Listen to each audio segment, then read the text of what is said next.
नमस्कार, स्वागत आप हरियाणा न्यूज 24 पर। मैं हूं प्रिंस लंबा। हरियाणा प्रदेश के अंदर ऑपरेशन सिंदूर को लेकर राजनीति इन दिनों चरम पर है। खैर, इसी माहौल को देखते हुए मुख्यमंत्री जो घबराए हुए थे और अपने ही पार्टी के बड़े नेताओं के द्वारा जो अनाप शनाप बयान दिए जा रहे थे, उससे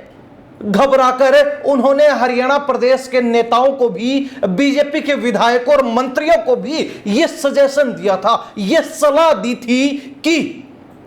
फौज को लेकर, सेना की कार्रवाई को लेकर और ऑपरेशन सिंदूर को लेकर कोई भी विवादित बयान नहीं देगा, विवादित बयान देने से बचेगा। लेकिन मुख्यमंत्री के ये सजेशन, ये सलाह देने के 2 दिन बाद ही हरियाणा प्रदेश के अंदर भाजपा के ही राज्यसभा सांसद रामचंद्र जांगड़ा ने बड़ा कांड कर दिया। रामचंद्र जांगड़ा ने एक बार फिर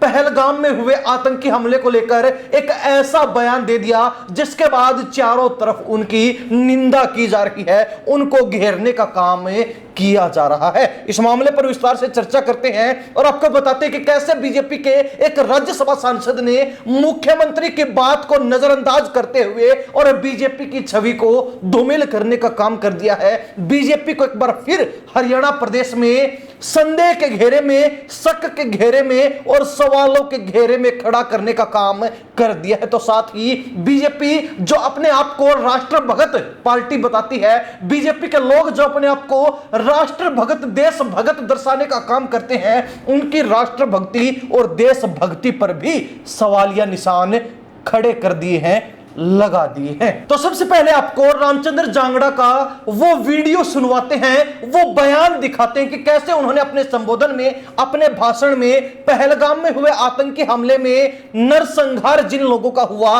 उनकी पत्नियों को लेकर, उनके घर की महिलाओं को लेकर क्या कुछ बोल दिया। वहां पर जो हमारी वीरांगनाएं बहन थी, जिनकी मांग का सिंदूर छीन लिया गया, अगर उन्होंने अहिल्याबाई का इतिहास पढ़ा होता तो उनके सामने उनके पति को कोई निरपराध इस तरह से गोली नहीं मार सकता था, चाहे वो भी शहीद हो जाए। वीरांगना को भाव नहीं था, जोश नहीं था, जज्बा नहीं था, दिल नहीं था, इसलिए हाथ जोड़ के गोली का शिकार। तो सुना आपने रामचंद्र जांगड़ा को, जिन्होंने क्या कुछ कहा। आपको बता दें कि रामचंद्र जांगड़ा ने जहां ऑपरेशन सिंदूर के बाद जो पहलगाम में हुए आतंकी हमले का बदला था भारत की तरफ से, भारतीय सेनाओं की तरफ से, उस पर पूरा देश के हर नागरिक को गर्व है, तो वहीं दूसरी तरफ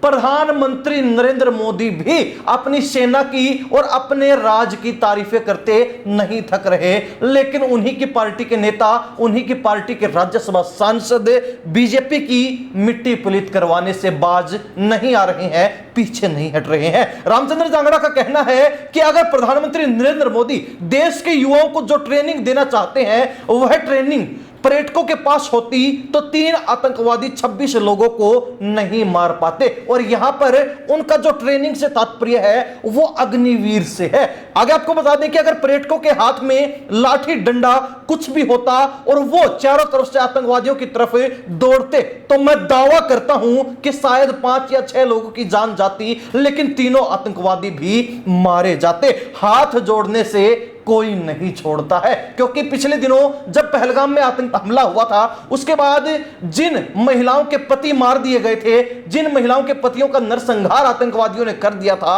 अपना निशाना, अपना शिकार बना लिया था, उनके द्वारा ये बयान दिए गए थे, ये बातें बताई गई थी कि हमने रिक्वेस्ट की, हमने हाथ जोड़े, लेकिन फिर भी उन आतंकवादियों ने हमारे पतियों को नहीं छोड़ा, मेरे हस्बैंड को नहीं छोड़ा। इस तरीके के बयान सुनने को मिले थे, उन्होंने जो सच्चाई बताई थी उस पर अब रामचंद्र जांगड़ा कहते हैं कि हाथ जोड़ने से कोई नहीं छोड़ता है। आगे उन्होंने कहा कि जो आतंकी मारने के लिए आए उनमें दया का भाव नहीं था, हमारी जिन बहनों के माथे का सिंदूर छीना गया उनमें वीरांगना का भाव नहीं था। वीरांगना से तात्पर्य है वो महिला जो किसी भी परिस्थिति में डरती नहीं है और वीरता से डटकर हर समस्या का, हर परिस्थिति का मुकाबला करती है, सामना करती है। तो ऐसे में उन महिलाओं के अंदर जिनके पति मारे गए थे, उनमें वीरांगना का भाव नहीं था, जोश नहीं था, जज्बा नहीं था, इसलिए हाथ जोड़कर गोली का शिकार बन गए। बहनों को तो उस समय अहिल्याबाई की तरह प्रतिकार करना चाहिए था। यानी कि उन्होंने अहिल्याबाई की जयंती के ऊपर ही यह बात बोली है और उनका उदाहरण देते हुए कहा कि उन महिलाओं में जिनके पति मारे गए थे, जिनके पतियों को आतंकवादियों ने निशाना बनाया था, उनके अंदर वीरांगना भाव कम था, जोश और जज्बे की कमी थी। लेकिन इन सांसद महोदय को यह कौन समझाए कि अगर किसी के परिवार से वो सदस्य चला जाता है जिसके ऊपर पूरे परिवार का बोझ है, जो पूरे परिवार की जिम्मेवारियां उठा रहा है, तो उस परिवार की परिस्थितियां बिल्कुल चरमरा जाती हैं, वो परिवार बिल्कुल बिखर जाता है, टूट जाता है। हालांकि सांसद महोदय के परिवार का कोई सदस्य शायद इस घटना में मारा नहीं गया, अन्यथा उनके मुख से ऐसी बात निकलती नहीं। और ये बीजेपी के इकलौते ऐसे सांसद नहीं हैं जिन्होंने ऐसा बयान दिया हो, जिन्होंने महिलाओं को लेकर इस तरीके से विवादित टिप्पणी की हो, बल्कि इससे पहले भी मध्य प्रदेश के अंदर कुछ नेताओं ने इसी तरीके के बयान दिए, जिसके बाद उनको सार्वजनिक तौर पर माफी भी मांगनी पड़ी थी और कोर्ट की तरफ से भी उनके ऊपर केस दर्ज करने तक की बातें कह दी गई थी। हालांकि अब तक वो बचे हुए हैं, तो उसके पीछे हाथ किसका है, यह भी एक बड़ा सवाल बनता है, यह भी जांच का विषय है। लेकिन दूसरी तरफ अब हरियाणा प्रदेश में भी बीजेपी के नेता अपनी गंदी जुबान से इस तरीके के विवादित बयान देते हैं, तो अंदाजा लगाया जा सकता है कि बीजेपी के कुछ नेताओं की मानसिकता किस कदर तक गिर चुकी है, कुछ नेता किस तरीके से अपनी जुबान पर लगाम नहीं लगा पा रहे हैं, उनकी जुबान भाग रही है, कैंची की तरह चल रही है। खैर, ये जनता जनार्दन है जो चुनाव के समय नेताओं की जुबान नहीं बल्कि नेताओं को ही ठिकाने लगा देती है, नेताओं को ही चलता कर देती है, नेताओं को टाटा बाय बाय बोलकर हाथ जोड़कर उनसे पल्ला झाड़ लेती है। और उनको उस समय एहसास होता है कि शायद उन्होंने पूर्व में कोई ना कोई गलती जरूर की, जो जनता ने उनके साथ ऐसा सलूक किया, जनता ने उनको घर बिठा दिया। खैर,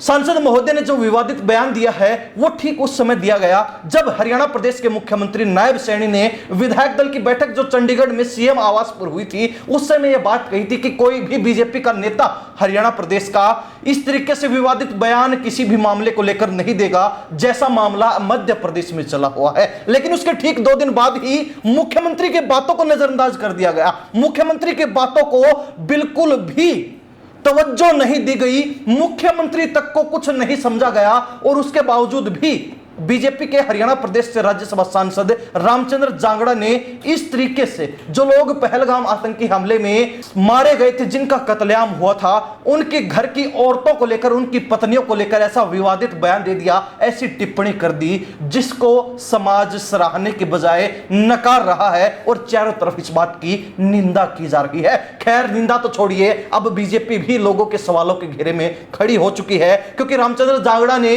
जो बयान दिया है, जो विवादित टिप्पणी की है, उसके बाद बीजेपी की देशभक्ति और राष्ट्रभक्ति की सवालों के कटघरे में खड़ी है। बीजेपी की देशभक्ति पर और राष्ट्रभक्ति पर सवालिया निशान लग चुके हैं। हालांकि आपको बता दें कि रामचंद्र जांगड़ा ने पहली बार ऐसा बयान नहीं दिया, बल्कि इससे पूर्व में भी अनेक मामलों पर रामचंद्र जांगड़ा इसी तरीके के भड़काऊ भाषण दे चुके हैं, इसी तरीके की भड़काऊ बयानबाजी दे चुके हैं और इसी तरीके की टीका टिप्पणी करके अपने आप को मुश्किलों में उलझा चुके हैं, फंसा चुके हैं। किसानों को लेकर भी उन्होंने पिछले दिनों एक बार नहीं बल्कि अनेक बार ऐसी ही टिप्पणियां की थी, ऐसे ही बयान दिए थे। तो अब देखने वाली बात रहेगी कि बीजेपी और मुख्य तौर पर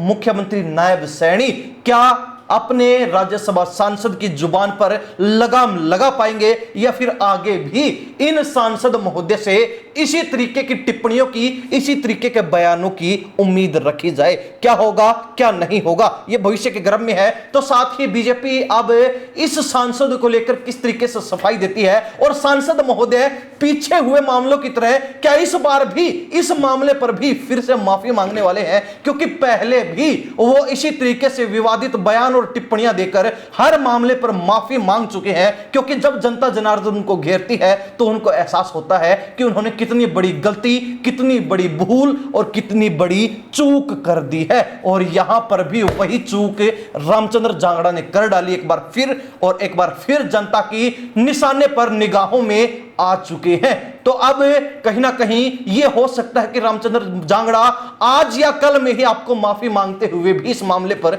नजर आ जाए। खैर, देखने वाली बात रहेगी कि बीजेपी इस पर क्या एक्शन लेती है। इस मामले को लेकर क्या कुछ सफाई बीजेपी के लोगों की तरफ से, रामचंद्र जांगड़ा की तरफ से दी जाती है। हरियाणा प्रदेश की जनता इसको लेकर क्या राय रखती है, कमेंट के माध्यम से जरूर लिख दीजिए। इन्हीं सब बातों के साथ मैं प्रिंस लांबा, हरियाणा न्यूज़ 24। नमस्कार, जय हिंद।